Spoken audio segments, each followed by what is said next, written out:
Bonjour et bienvenue sur votre 15e numéro de votre journal Vie BDC, la vidéo d'information du Bois du Château. Au programme aujourd'hui, retour sur le concours photo Lorient Estival, 9e édition. Merci de votre participation et d'être toujours aussi nombreux à concourir chaque année. Vivement la 10e édition. Parlons à présent rénovation urbaine avec les travaux prévus à l'accueil de loisirs Elsa Triolet, là où plus d'une centaine d'enfants bénéficient d'un accueil toute l'année. Donnons à présent la parole à Madame Fernandez, responsable du secteur enfance. Alors bonjour et merci d'avoir répondu présent à l'invitation. Est-ce que vous pouvez vous présenter succinctement ? Alors, je suis Adeline Fernandez et je suis coordinatrice du secteur enfance de la maison de quartier du Bois du Château. Voilà, donc je m'occupe de toutes les activités qui concernent l'enfance au sein du centre social. Et depuis combien de temps ? De 2017. J'ai commencé en 2017. Alors, pour commencer, pourriez-vous nous rappeler ce qu'est le CLAS ? Qu'est-ce que l'alternance entre l'aide aux devoirs et les activités extrascolaires apporte concrètement aux enfants ? Alors, le CLAS, c'est le contrat local d'accompagnement à la scolarité. Ça permet en fait d'accueillir les enfants après leur journée d'école et du coup on les accompagne pour faire leurs devoirs. Mais c'est pas que l'aide aux devoirs, c'est aussi essayer de développer une relation positive avec l'école et de assurer des passerelles avec les enseignants et puis différents acteurs éducatifs sur le quartier. Ça peut être la réussite éducative ou ça peut être d'autres partenaires. Et ça fait à peu près combien de temps que ça existe ? À peu près quoi ? Nous, sur le quartier, on a dû le mettre en place en 2016 ou 2017.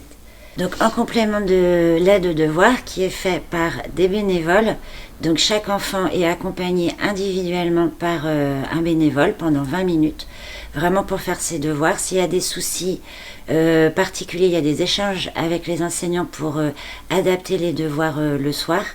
Et puis en parallèle, on leur propose aussi des activités, parfois en lien avec les apprentissages pour conforter certaines choses dans la lecture, le calcul, mais aussi des activités qui permettent aux enfants de s'épanouir. C'est-à-dire ça peut être du théâtre, de la musique, des activités sportives. Et ces activités-là, ces animations-là fonctionnent en cycle de façon à ce qu'elles soient assez approfondies. Et on fait appel à des prestataires extérieurs. Alors le CLAS est un point de repère pour les familles. Depuis combien d'années est-il implanté dans le quartier ? Et comment son rôle a-t-il évolué pour toujours répondre aux besoins changeants des enfants et des familles ? Alors nous, on a essayé de développer l'accès aux classes, du coup, aux familles. Donc tous les ans, il y a 2 entretiens individuels avec les familles pour chaque enfant. Donc il y a des rencontres en début d'année pour connaître et comprendre les attentes des parents. Et il y a également un entretien bilan en fin d'année pour savoir si ça s'est bien passé, si l'enfant est réaccueilli l'année suivante, ce qu'on pourrait adapter, faire évoluer. C'est souvent des familles qui travaillent soit en horaire décalé, soit qui ne sont pas en totale maîtrise de la langue française, ou qui sont en difficulté pour accompagner leurs enfants, ou alors aussi des familles où c'est des très grandes fratries, et du coup qui ne peuvent pas forcément se rendre disponibles pour accompagner un enfant pour les devoirs. Donc là, globalement, c'est les retours qu'on a, et c'est essentiellement pour ces raisons-là que les parents inscrivent leur enfant avec nous le soir. Et donc, en dehors du CLAS, y a-t-il d'autres temps d'accueil ? Oui, donc on les accueille en plus donc, tous les mercredis à la journée, avec ou sans repas, et également pendant toutes les vacances scolaires. Chaque petite vacances scolaires, et l'été aussi jusqu'à mi-août à peu près. Alors apparemment, il va y avoir des changements au niveau du centre. Est-ce que vous pouvez nous en dire un peu plus ? Oui, donc on va être amené à déménager, puisque dans le cadre de la rénovation urbaine, le centre Elsa Triolet va être complètement repensé et reconfiguré. L'idée, c'est de construire un peu comme une maison de l'enfance où il y aurait différents partenaires qui utiliseraient les mêmes locaux. C'est de mutualiser les espaces. Et puis, donc, les travaux commencent à partir de janvier, normalement, ou fin janvier. Et donc, nous, temporairement, on va être amenés à déménager dans un autre site au niveau de l'école élémentaire du Bois du Château. Et quelle est la principale difficulté logistique que le classe anticipe durant cette période? Et quelles mesures concrètes sont mises en place pour assurer la continuité de l'aide aux devoirs et des ateliers? Alors nous, on a fait le choix de ne pas fermer le centre, c'est-à-dire de continuer à accueillir les enfants pour pas les pénaliser. Donc forcément, ça engendre des difficultés logistiques parce qu'on accueille les enfants pendant toutes les vacances scolaires et tous les jours de l'année, les mercredis. Donc on s'est organisé dans un premier temps, pendant que le déménagement d'Elsa aura lieu vers l'école, on va venir une petite semaine pendant les vacances de Noël à la maison de quartier. On anticipera avant la logistique des cartons, etc. de façon à ce que dès la rentrée scolaire de janvier, les enfants puissent être accueillis à l'école dans des bonnes conditions, avec le matériel et les espaces déjà aménagés. Donc ça demande une petite gymnastique d'organisation là sur la période de fin d'année du classe, des mercredis et des vacances de Noël.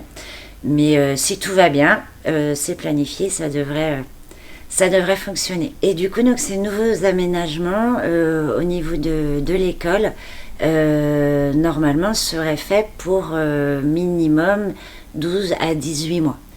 Donc ça veut dire qu'on ne réintégrerait pas le nouveau centre Elsa Triolet avant, on va dire, peut-être septembre 2027 à peu près.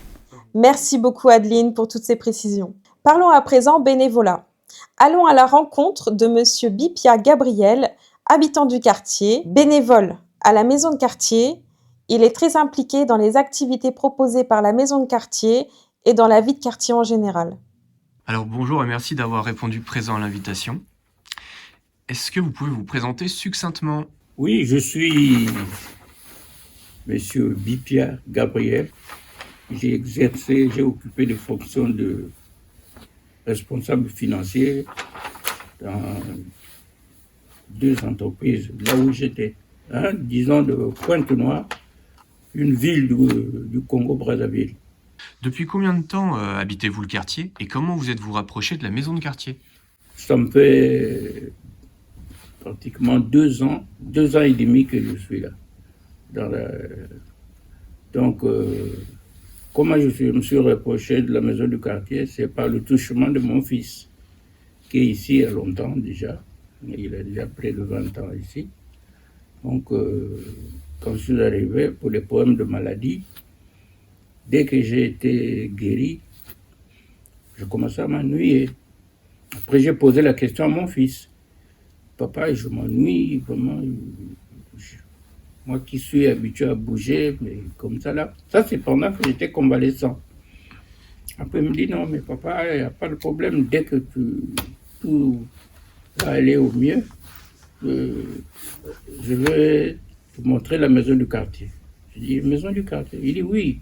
Là-bas, il y a des activités. Il y a beaucoup d'activités. Il m'a cité toute une liste des activités. Je dis, tiens, c'est vraiment le lieu où il faut que je me rapproche là-bas. Et qu'est-ce qui vous motive du coup à faire la livraison du journal du quartier? Et comment ce journal contribue-t-il selon vous à créer du lien entre les habitants? Bon, en principe, quand on m'a reçu, j'ai posé mon problème et que je voulais exercer quelque chose, faire quelque chose pour m'occuper. Après, ils m'ont cité, d'abord, la première fois, c'était le journal.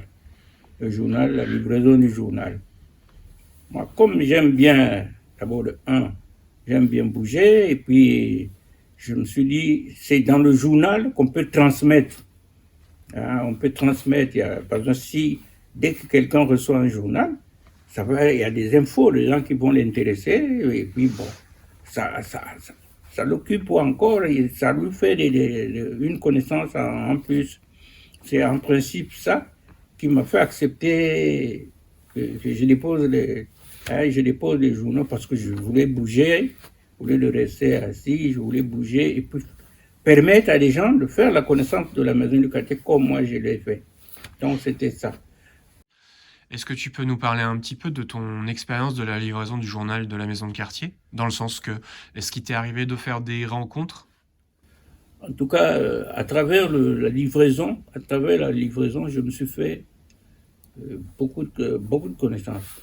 Parce que souvent quand je vais livrer, comme je venais de dire, quand je livre, il y a des personnes, hein, qui sont très intéressées. Il y en a qui, dès que je me présente, je me présente avant de livrer, ils sortent, et ils sont vraiment très égayés, émerveillés, parce que c'est les gens qui veulent avoir l'information de la maison du quartier.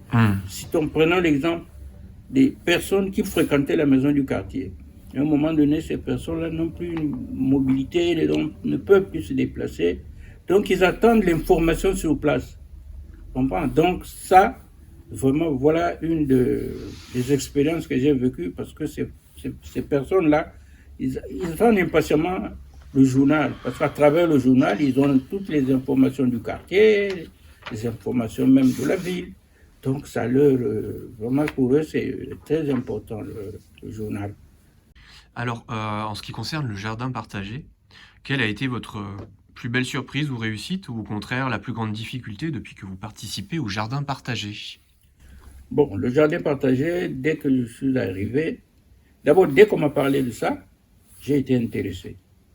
J'étais intéressé parce que moi, là où je viens, j'étais déjà pratiquement, comme chez nous, on les appelle des cultivateurs ou comment on appelle ça, hein, peut-être pas jardiniers, parce que chez nous, il y a un distinguo qu'on fait entre les jardiniers et ceux qui plantent les maraîchers, quoi. Les maraîchers, voilà, on fait ce distinguo.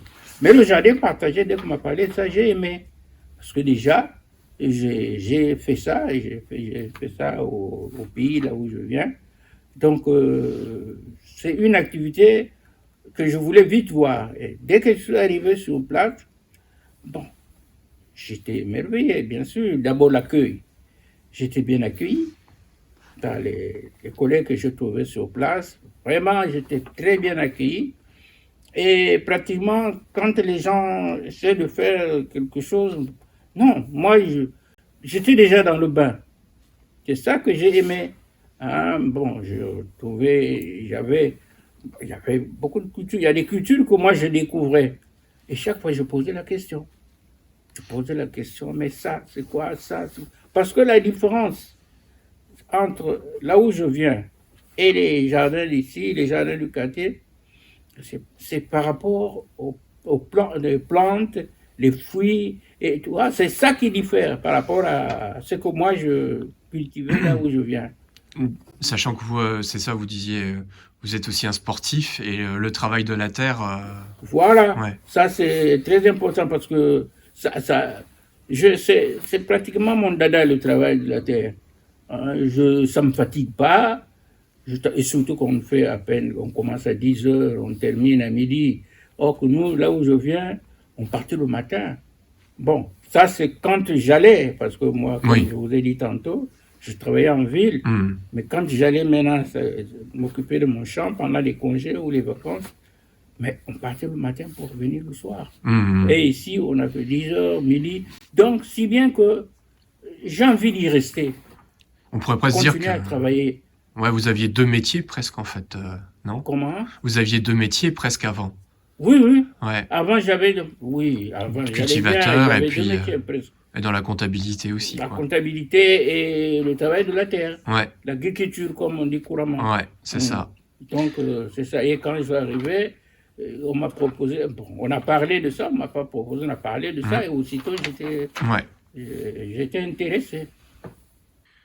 Donc, si vous pouviez lancer une nouvelle initiative, en plus de la livraison et du jardin, quelle serait-elle? Bon, la livraison, moi, je trouve déjà que c'est une bonne initiative, parce que, surtout, ceux qui ne peuvent pas, ceux qui ont des problèmes de santé, vous comprenez? Donc, on est obligé de leur amener l'information. Parce qu'ils étaient déjà habitués avec la maison du quartier, subitement, ils ont cette coupure. Le journal leur manque. Le journal leur rend des grands services. Et en plus de ça, pour les valides, c'est normal. Quelqu'un qui arrive, il veut avoir des informations. Il y a une réunion au niveau de la maison du quartier. Par exemple, déjà dans le journal, on a toutes les informations pratiquement annuelles. Donc, on donne tout le programme. Donc, ça permet aux gens déjà d'être calés sur les programmes de la maison du quartier. Donc, les intellectuels, vraiment, ça leur fait plaisir parce qu'ils veulent bien avoir l'information. Parce que l'information est très importante pour une personne. Maintenant, en ce qui concerne le jardin, bon, déjà, tel que ça est là-bas, c'est déjà bien ordonné. Je crois que Emmanuel est en train de faire ajouter un plus. C'est le maître de l'ordre. Hein, il ajoute un plus, il fait plus d'attention, il veut que le jardin soit vraiment, comment on peut appeler ça, que les choses évoluent au niveau du jardin. Ouais, d'accord. Hein, que les choses évoluent, en tout cas, sinon ça va. Heureusement qu'on a notre équipe, dirigée par Emmanuel, tous les mercredis nous sommes là, mais s'il n'y avait pas cette équipe-là, le jardin du quartier, comme on dit, mourrait. On n'en parlerait plus parce qu'il y aurait de l'herbe partout. Ouais. Tu vois, il y aurait de l'herbe. Et heureusement que notre équipe, tous les mercredis, on s'y rend. Vous êtes combien en moyenne? Plus Emmanuel, nous sommes 5. Ouais. Et les tâches Ça, les réguliers. et au niveau de la régularité des tâches, on va dire, vous entretenez le jardin tous les combien de temps? Non, quand on arrive, Ouais. bon, pratiquement chacun connaît pratiquement ça. Bon, peut-être c'est Emmanuel en principe qui dicte Ouais. le ton. Ouais. Voilà, elle arrive, elle fait le constat, elle dit bon, aujourd'hui, on s'occupe de ça. Il y a un qui s'occupe de la tondeuse, il y a un qui, par exemple, si on doit s'aimer ou piquer, ou comment on appelle ça en termes de jardinier, on dit bon, il y a là. Mais pour l'instant, par exemple, moi, quand j'arrive, j'observe. J'attends que Manuel me dise bon, Gabi, tu fais ça. Et je me mets à la tâche. Et quand je constate qu'elle a un petit souci, aussitôt je vais à son emploi. Parce que moi, j'ai déjà une petite expérience sur ça. En ce qui nous concerne. Hein, en ce qui concerne les autres, aussi, il y en a qui ont mis plus du temps là-bas que moi. Il y en a au moins 3. Et en moyenne d'âge? Ah oui, nous sommes tous à la soixantaine. Hein, Ok, d'accord. Plus de 60 ans. Et c'est beaucoup du coup de tondeuses, de désherbage aussi? Il y a beaucoup de désherbage. Bon, je déplore, il nous faut encore une tondeuse. Ouais. Et il nous manque une tondeuse parce que celle qui est là, tous les jours, on est obligé de la bricoler. Hein, je crois que ça, c'est très important. En gros, il nous manque quelques outils de travail. Ça, c'est Emmanuel qui peut inventorier ça. Et puis, bon, moi, par exemple, il y a des bottes. Mais ma pointure, il n'y en a pas. C'est du 45. Ah, ok. Donc, je suis obligé d'amener ma paire de chaussures. Mais et on dit, mais tu vas... Non, je dis non, je travaille. Hein, je dois être... Au départ, j'ai amené une pointure, une paire qui ne tenait pas. On m'a fait la remarque, non, ça, c'est pas bon. J'ai amené une paire. Comme je n'avais qu'une basket, Emmanuel m'a dit, bon, on m'a présenté des bottes que j'ai essayées, mais qui ne tenaient pas. Ok. Donc, sinon, il y a le matos qu'on doit ajouter. Merci Gabriel pour le temps que tu consacres aux autres. Maintenant, tous à vos agendas. Zoom sur le programme de Noël et des temps forts à venir.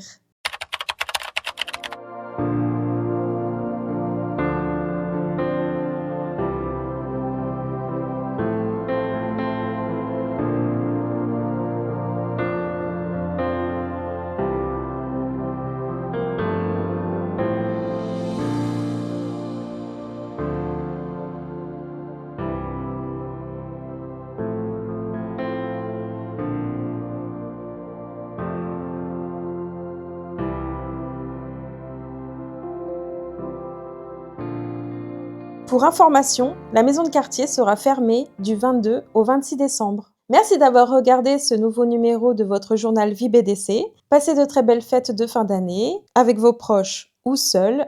Nous restons disponibles pour vous. Et nous, on se reverra l'année prochaine pour fêter la nouvelle année ensemble. Mais d'ici là, n'oubliez pas de liker, de commenter et de vous abonner pour suivre les informations de votre quartier Bois du Château.